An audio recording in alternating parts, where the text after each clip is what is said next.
السلام علیکم ورحمۃ اللہ وبرکاتہ۔ ان الحمد للہ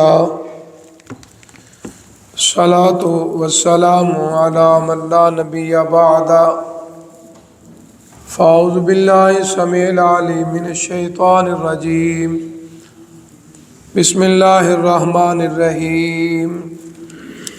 اللہ لا الہ الا ھو الحی القیوم، لا تأخذہ سنۃ ولا نوم، لہ ما فی السماوات وما فی الارض، من ذا الذی یشفع عندہ الا بإذنہ، یعلم ما بین ایدیہم وما خلفہم، ولا یحیطون بشیء من علمہ الا بما شاء، وسع کرسی السماوات والارض، ولا یؤودہ حفظہما وہو العلی العظیم۔ صدق اللہ۔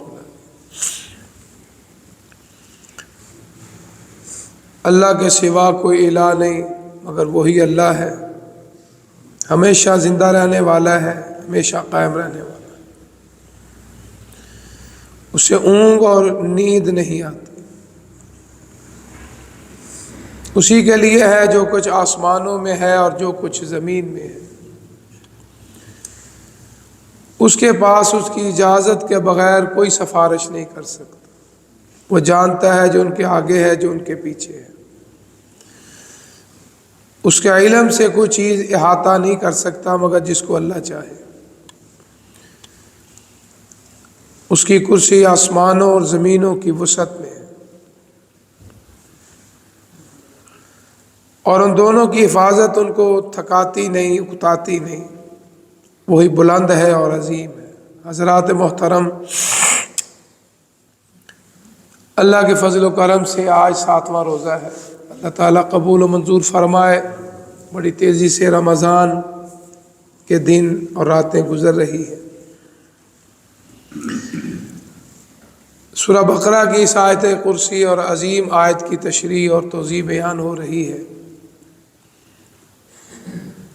دوسرا، اللہ کی یہ دو صفتیں ہیں کہ اس کو رب کو اونگ اور نیند نہیں آتی۔ اونگ آنا اور نیند آنا یہ مخلوق کا کام ہے، خالق کا کام نہیں ہے۔ اور اس لیے میں اور آپ جب سوتے ہیں تو ہمیں جو دعا سکھائی گئی ہے، اللہم بسمک اموت و احیا، اللہ آپ کے نام کے ساتھ مر رہا ہوں، آپ کے نام کے ساتھ ہی دوبارہ زندگی ہوگی۔ اس لیے دیکھیں کہ یہ حکم کیوں ملا ہے۔ بعض لوگ رات کو سوتے ہوئے پکی موت میں چلے جاتے ہیں۔ ایک موت تو یہ ہے جس کو نیند کے ساتھ تشبیہ دی گئی، ایک موت وہ ہے جو حقیقی موت ہے۔ آپ دیکھیں اکثر صبح کے وقت اموات کے اعلان زیادہ ہوتے ہیں، فجر کے وقت آپ اکثر اعلان سنتے ہیں کہ فلاں فوت ہو گیا ہے، نماز جنازے کا اعلان بعد میں کیا جائے گا۔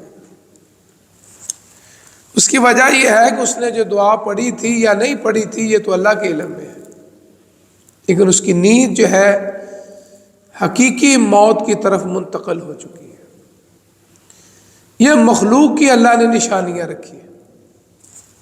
اور دوسرا، حدیث میں آتا ہے صحابہ کرام رضوان اللہ علیہم اجمعین سارا دن محنت مزدوری کر کے آتے تھے۔ فطرتی بات ہے، جب انسان محنت کرتا ہے تو نیند اور اونگ کا غلبہ ہوتا ہے، جسم کی تھکاوٹ کا یہ اثر ہوتا ہے۔ صحابہ رضوان اللہ علیہم اجمعین فرماتے ہیں کہ جب عشاء کی نماز پڑھنے کے لیے ہم آتے تھے، اس وقت گھڑیاں تو ہوتی نہیں تھی، اور دوسری بات آقا علیہ الصلوۃ والسلام عشاء کی نماز کے لیے بسا اوقات لیٹ کر دیتے تھے۔ اور یہ بھی ائمہ کرام کا احترام ہے کہ آج ہمارے ہاں بعض مساجد کے اندر ابھی اقامت شروع نہیں ہوتی، لوگ کھڑے ہو جاتے ہیں۔ یہ دین کے خلاف ہے۔ یہ جو ہم پڑھتے ہیں نا تکبیر یا مکبر، جو لوگ اقامت کہنے والے، جب تک اقامت شروع نہ ہو اس وقت کھڑے ہونے کا حکم نہیں ہے۔ اقامت کا معنی کیا ہے؟ کھڑا ہونا۔ ابھی جو اقامت کہنے والا اس نے اقامت شروع نہیں کی۔ اکثر مساجد میں آپ دیکھیں لوگ صفوں میں کھڑے ہو جاتے ہیں، یہ گھڑی کا ٹائم جو ہے یہ اقامت نہیں ہے، یہ ہم نے خود مقرر کیا ہوا۔ ہمارا دین انگریزوں کے پیچھے نہیں ہے، جنوری فروری اور گھڑی کے ساتھ نہیں ہے۔ ہمارا جو دین ہے وہ اللہ اور اللہ کے رسول کے حکم کے تابع صلی اللہ علیہ وسلم۔ اس لیے جب تک اقامت شروع نہ ہو اس وقت تک کھڑے ہونے کا حکم نہیں۔ اس حدیث میں پتہ چلتا ہے کہ جناب بلال فرماتے ہیں رضی اللہ تعالیٰ عنہ کہ میرا چہرہ حجرہ عائشہ صدیقہ طیبہ طاہر رضی اللہ تعالیٰ اللہ کے رسول صلی اللہ علیہ وسلم جو آج روزہ مبارک ہے، کہتے میں اس کے دروازے کی طرف دیکھتا تھا، جب آقا نمودار ہوتے، سونے رب کے محبوب کی زیارت ہوتی تو میں اقامت کہنا شروع کر دوں، اور صحابہ کھڑے ہو جاتے کہ آقا تشریف لے گئے۔ بس اوقات آپ لیٹ ہو جاتے، ارادے سے یا بغیر ارادے سے، یہ تو اللہ اور اللہ کے رسول ہی زیادہ بہتر جائے۔ لیکن اس میں ایک حدیث آتی ہے کہ عشاء کی نماز جتنی دیر سے پڑھی جائے اتنے زیادہ فضیلت کا مقام رکھتی ہے۔ صحابہ فرماتے ہیں کہ اکثر آپ جب لیٹ ہو جاتے تو ہم مسجد نبوی میں بیٹھے ہوتے آپ کے انتظار میں، اور سارا دن محنت مزدوری بھی کی ہوتی تھی، ہمیں نیند کا غلبہ بھی ہوتا تھا۔ صحابہ فرماتے ہیں ہم بیٹھے بیٹھے اونگ لیتے تھے۔ یہ جو قرآن کے الفاظ ہے سینہ تو، یعنی اونگ مخلوق کی صفت ہے، خالق کی صفت نہیں ہے۔ کہتے جب ہمیں اونگ آتی تو ہماری یہ جو ٹھوڑی ہے نا، یہ اس طرح سینے پہ صدر سینے پہ لگ جاتی تھی۔ اللہ اکبر۔ جب ہم بلال کی آواز سنتے رضی اللہ تعالیٰ ہم کھڑے ہو جاتے اور نماز میں شامل ہو جاتے۔ اس حدیث میں بہت سے مسئلے حل ہوئے ہیں۔ اگر انسان کو بیٹھے بیٹھے اونگ آ جائے، وضو قائم ہے، وضو نہیں ٹوٹے گا۔ اگر ٹیک لگا کے بیٹھا ہے، کرسی کی ہے، دیوار کی ہے، درخت کی ہے، یا کسی بھی چیز کی، آپ اس طرح ٹیک لگا لیتے ہیں، فرمایا پھر اونگ آ جائے اسے وضو دوبارہ کرنا پڑے گا۔ ہمارے بعض دوست نہیں جی آپ سب ٹوٹا نہیں ہے، بات ٹوٹنے کی نہیں ہے، بات دین کی ہے کہ جب تجھے اونگ آ گئی ہے تو غافل ہو گیا، تجھے کیا پتا ہے کہ روزہ وضو ٹوٹا ہے یا نہیں ٹوٹا، کوئی پتہ نہیں۔ تو اس لیے شک سے بچنا بھی ہے، اور حکم رسول بھی یہی ہے کہ اگر آپ نے ٹیک لگا کے اونگ آ گئی۔ ہمارے بعض دوست خطبہ جمعہ کے اندر باوزر شرعی مجبوری کرسی پہ خطبہ جمعہ سنتے ہیں، میں بھی دیکھتا ہوں، آپ بھی دیکھتے ہیں۔ بعض دوست اونگ میں چلے جاتے ہیں، اور بسا اوقات میں نے دیکھا بھی ہے، سنا بھی، ان کی نیند کی آواز بھی آنی شروع ہو جاتی ہے۔ لیکن جب خطبہ جمعہ کے بعد نماز جمعہ میرے حافظ صاحب اللہ ان کو زندگی عطا فرمائے شاہ صاحب نماز شروع کرتے ہیں، وہ بغیر وضو کے شامل ہو جاتے ہیں۔ یہ دین نہیں ہے۔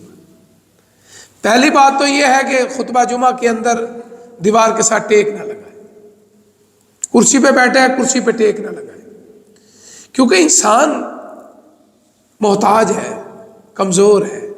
کان الانسان ضعیفا، اللہ کہتے ہیں انسان کو میں نے کمزور بنایا، تو کیسے طاقتور بن سکتا ہے، تیرے شعور میں کیسے آ سکتا ہے؟ تو اس لیے میں نے اکثر یہ خطبہ جمعہ کے مسئلوں میں بھی بیان کیا، اور آپ دوست بھی اس چیز کا خاص خیال رکھیں گے، گھروں میں ماؤں بہنوں بیٹیوں کو بھی بتایا کریں، وہ بھی وضو کر کے تسبیح پکڑ کے ٹیک لگا کے بیٹھ جاتی ہیں، اور بسا اوقات سو جاتی ہیں اور پھر اٹھتی ہیں، پھر نماز پڑھنی شروع کر دیتی ہیں۔ جو دین ہے وہ قیامت تک کے لیے، میرے کہنے سے، آپ کے کہنے سے، کسی بڑے کے کہنے سے اس کو کوئی تبدیل نہیں کر سکتا۔ تو اس لیے پہلی بات تو یہی ہے کہ احتیاط بہت ضروری ہے، جسے ڈاکٹر صاحبان کہتے ہیں دوائی کھا لیکن احتیاط دوائی سے بھی زیادہ ضروری ہے، اور جو احتیاط کرتا ہے اللہ کی رحمت ہو جاتی ہے۔